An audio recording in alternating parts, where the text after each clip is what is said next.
Hey, Kara Barnard here.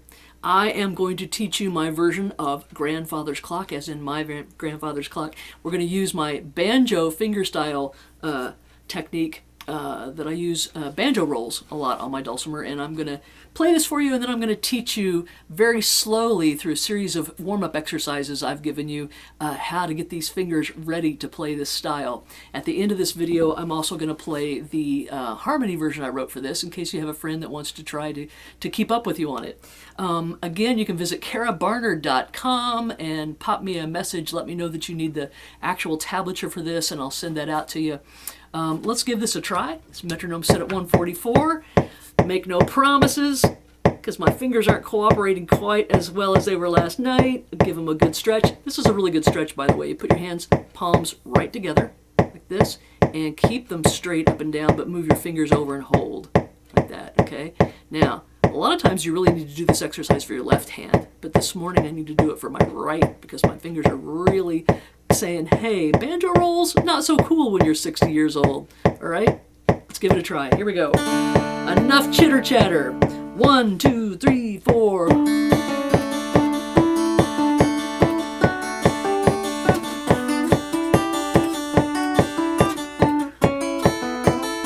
I really love playing this style.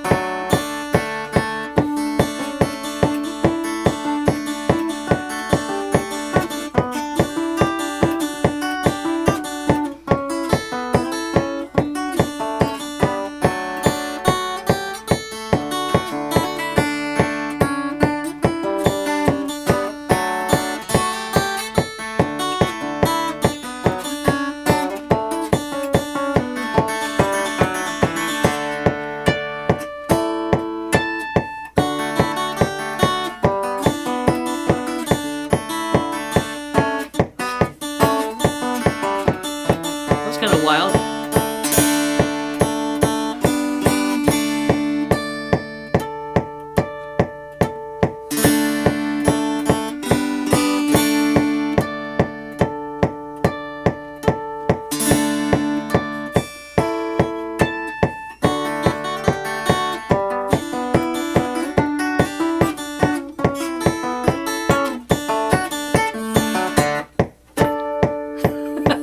Okay, there were a few kind of scary moments there, but I think I made it through for you.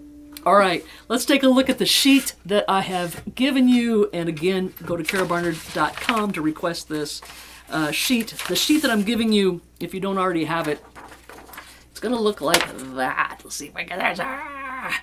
Okay, and it shows a hand across the top that I drew. Did you know I was also an illustrator? Kind of am, yeah. Let's turn this light off because I don't need it on the music anymore. A hand that I drew that says thumb, T, index, I, middle, M, okay? Now, one of the first rolls that we're going to do to make this song happen is we're going to do what's called a reverse roll on a banjo. When I use banjo techniques or fingerstyle techniques on the dulcimer, I'm also a fingerstyle guitar player, but banjo rolls closely are more closely related to what I do on the dulcimer, okay? I generally assign my thumb to my melody string, my index finger to my middle string, and my middle finger to my bass string, okay? And that's the assignment that I keep for the most part. Now, when you're doing really fast rolls on a banjo, your third G string is often the responsibility is shared between the thumb and the index. The most important rule about playing banjo rolls is you never, in a series of eighth notes, you never want to use the same finger 2 times in a row. You always want to alternate those fingers so that you can get that real fast speed, okay? If you take one finger and you go dut-dut, it's not as fast as going ba-da like that with 2 fingers, all right? I won't go into great detail with that, but just know that that's the case. All right, the very first line of our exercise sheet, my grandfather's clock warming up the right hand for fingerstyle work is what it says across the top. We're going to go middle, index, thumb, middle, index, thumb, middle. So we're ending each one of these measures on a quarter note. 1 and 2 and 3 and 4, and that is not what I meant to play. 1 and 2 and 3 and 4. It stops right there, okay? Now you can put that last and in there if you want. And if we took what I just played for you earlier and slowed it down, I might have slipped some of those extra eighth notes in there without really thinking about it. So a full roll would be 1 and 2 and 3 and 4 and. But the way I've written this top line, it stops on a quarter note. 1 and 2 and 3 and 4. Now, if you want to get really, really good at this style, you will take your metronome or whatever device you use as a click track, and I'm going to make the assumption that you work all the time with metronomes or click tracks, because I do, and I want to assume that you do, because I know you want to be the best players you possibly can be. So set that metronome on a really slow speed, like that, and sit there when you're watching TV and just do that roll over and over again. That is, if you're a single crazy cat lady like I am, you can get by with that. If you've got people in your house, it might not be so easy. But at any rate, I want you to play that over and over again. Before we go on, let's talk about what I do here with my thumb. I've got what's called a Fred Kelly pick. Okay, it's the same kind of pick you would buy to play the guitar or the banjo with. I like the Fred Kelly picks because there's a shorter tail right here. So in other words, I don't have a great big coming out. The more of this that I've got, the deeper my thumb will get caught down into those strings. If you've got a slightly smaller surface there, you'll float across that string a lot easier. Okay. Now, I don't know if you can see that or not, but I do not use picks on my fingers like I do when I play my banjo. A banjo's got a real tinny sound and it lends itself to using metal picks. These are acrylic, okay? I'm one of those odd ducks that I go in to the nail place here in town and I have them put acrylics on these 3 fingers. This one I only use for my fingerstyle guitar work. These 2 I use for sure on my dulcimer, okay? So it's just an acrylic process. To put all 3 of those on, they charge me about $20, and I've been charged less than that for them. Then you just have to simply fill them in. Now, when you look at that, they're not very long, okay?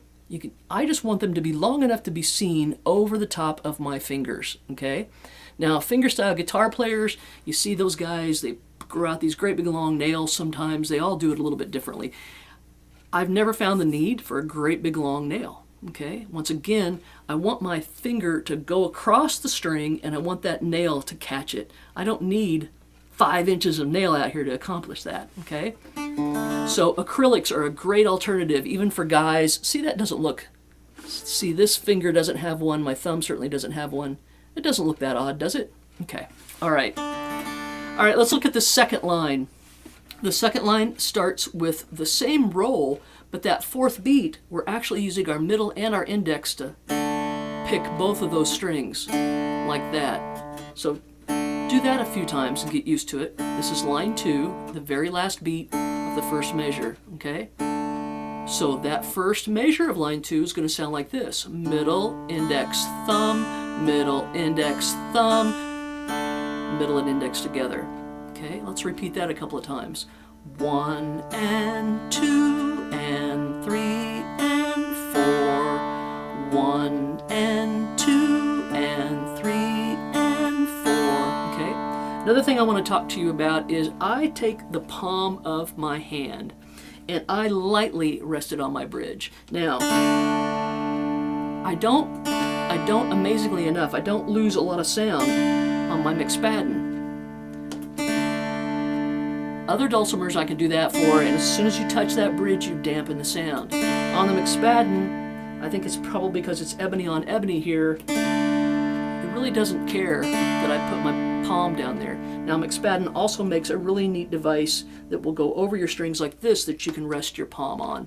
And I've been thinking about asking the guys to send me one of those to give it a try, because I might get a little more tone if I come up like this instead of resting back here, okay? The other disadvantage of resting back here is I only end up playing right about here on my dulcimer, whereas that's a sweeter spot up in here, okay? So experiment with how you keep your hand on your instrument. If you can float it and not rest it on anything, that's ideal. All my years of banjo playing, I have a tendency just to lay things down and rest them and let these 3 fingers fly. That's just moi, okay? All right, let's play all of line 2 together. And again, I want you to take all of these lines, all of these measures by measures, and play them slowly with a metronome over and over again to get that muscle memory built up, okay? I think it was Chet Atkins that said that a person needs to play for, I don't know, a millennial amount of, millennium, whatever, what would be the word, a million years, a trillion years, 1,000 years. Anyway, it was a big number, and he said you just needed to do your thumb back and forth on the guitar to get the muscle memory going. So please don't take this lightly. Work really, really hard to get the muscle memory built up in your fingers. Line 2. I'm just all over the place with all my little inserted comments today. Here we go. Line 2. 1 and 2 and 3 and 4. 1 and 2 and 3 and 4. And then the first ending. Okay, now, that first ending, there's an asterisk over that thumb.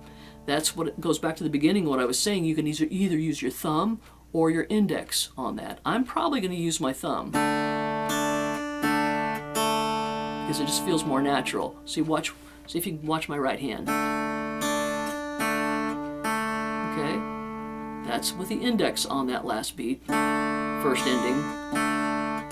Okay, all right. The second ending is just simply those two, and then bum, bum, bum. Okay, let's look at line 3 because that's where we go into a forward roll. Line 3 is thumb, index, middle, thumb, index, middle, thumb.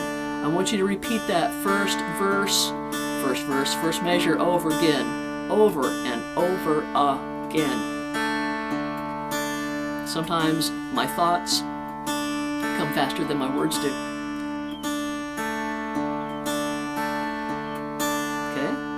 All right, once again, you got to break this down, play it slowly. Don't think that just playing along with the video one time with me is going to cut it. You got to build up the muscle memory. Line 3, measure 2. You can either play that middle string with your index or with your thumb. Those are quarter notes. Okay. The last measure of line 3, we're going to go index, middle, thumb, index, thumb, and then 2 together. Now let's talk about that. This is line 3, the last measure. 1 and 2 and 3 and 4. So it's a little syncopated moment there. 1 and 2 and 3 and 4, like so, okay? Okay, line 4, 2 together. Now, you can either use your thumb and sweep across all 3 strings. What I do a lot is I take my index and sweep toward me, like that. So it would look like this. Okay, the way I've written it is, practice it both ways, see which is more comfortable for you, and then be consistent, okay? That's the trick. When you practice these things and you do an alternate way of playing it or whatever, just be consistent and let your muscle memory really build up. Line 4, second measure, is the same as the first line. Thumb, index, middle, thumb, index, middle, thumb. The last measure of line 4 is thumb, index, middle, thumb, and then a sweep across to the 3, okay? Line 5, we're doing the backward roll. The first measure, there's a little syncopated moment. Let's take a look at that. And I see that I've drawn that as a 0. I'll see if I can correct that. If you get a copy that says 0, it's an open string. Use either your index finger or your thumb on it. Okay, line 5.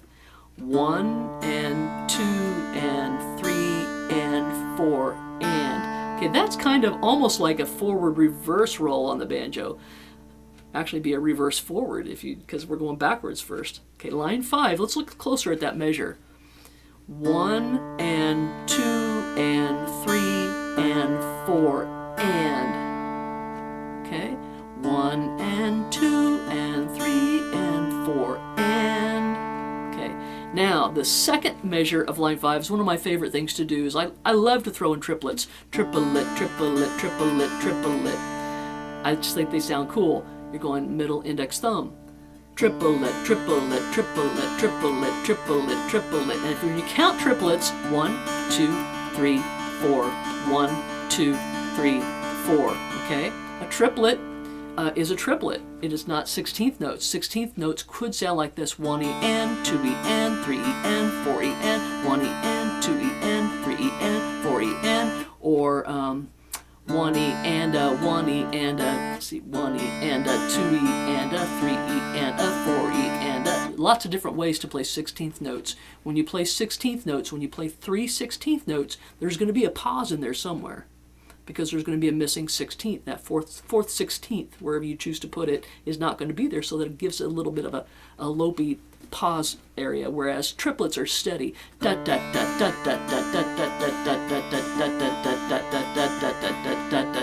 triplet, 2 triplet, 3 triplet, 4 triplet, 1 triplet, 2.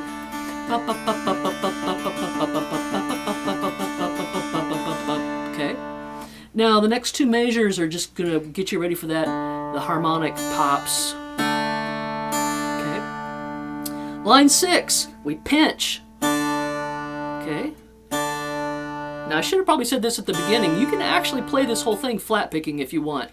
If you've got a flat pick and you're doing it with a flat pick, you've got to do what we refer to as hybrid picking. So you hold your flat pick between these two like you normally would, and you use one of these fingers to go at the same time. So you pick with your pick like you normally would, and then you use a finger out here to pinch. Pinch, okay? That's if you're flat picking. But you're not flat picking right now, you're fingerstyling, so it's very easy. Pinch, index. Okay, now I've given you a series of thumbs right there on that melody string. That's the way I'm going to keep it. I know I said earlier we want to alter it. If you want to alternate the fingering, it would be pinch, thumb, index, thumb, index, thumb. Okay, if I was teaching a banjo class, I would probably make them do that way. But I'm going to let you decide. Line 6, second measure, 1 and 2 and 3 and 4 and. It's got that and beat at the end. Do that over and over again. And then the last measure, 1 and 2 and 3 and 4. All right? So I want you to take this whole sheet, warming up the right hand for fingerstyle work, and I want you to play it over and over and over again. All right? Now I am going to play the harmony part. Now when I write harmony parts, a lot of times there's harmonies, there's counter melodies, there's pads. Pads are simply just chords being laid out over the top. I will go ahead and just use my thumb pick for this, since I don't have a flat pick over here. You can use the thumb pick or not. Now also, when I write this stuff out, you'll notice that it says line 2 and line 3 across the top there. That's because when I teach in group lessons, I like to be able to have all the multiple parts. I like to be able to say, everybody go to line 2, measure 2, and let's start there. This way, I can keep everybody on the same page, no pun intended. Okay, so that's what those lines, the circled lines mean. And let's take it. Da, da, da, da, da, da, da, da. Now, we are going to do a couple of neat things on this. We are going to, starting with line 4, before I start playing the whole thing, we're going to mute those notes at the nut. We're going to mute the notes at the nut. So I want you to hit that D string like so, and then touch the nut or your little dummy fret there if you've got one, so that it doesn't ring, it goes like that. And we're going to do a way back, a way back. 1 and 2 and 3 and 4 and 1 and 2 and 3 and 4 and like that. Okay? Now we do that again at the very end, line 12. It says, mute by lightly fretting on top of the 4th fret wire. Normally, and I said wire, I didn't say fret, because I don't want you to be out here in no man's land. I want you to be actually on the fret. Now, we use that usually to do a harmonic. So it's not that light. We want to mute it. So I want it to sound like that. So I don't want you so lightly that it's ringing like a normal harmonic would. I want you putting a little more weight on it so we get that sound, but it's got a muted sound to it instead of a ring. Okay? All right, let's play this second part here. Again, this is dulcimer 2, and I'm going to play it the best I possibly can, and you should be able to play, excuse me, the first version that I wrote with all the fancy stuff right along with this if you want. 1 and 2 and 3 and 4 and 1 and 2 and 3 and 4 and 2 and 3 and 4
4.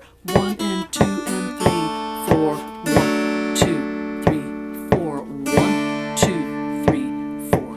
1, 2, 3, 4. 1, 2, 3, 4.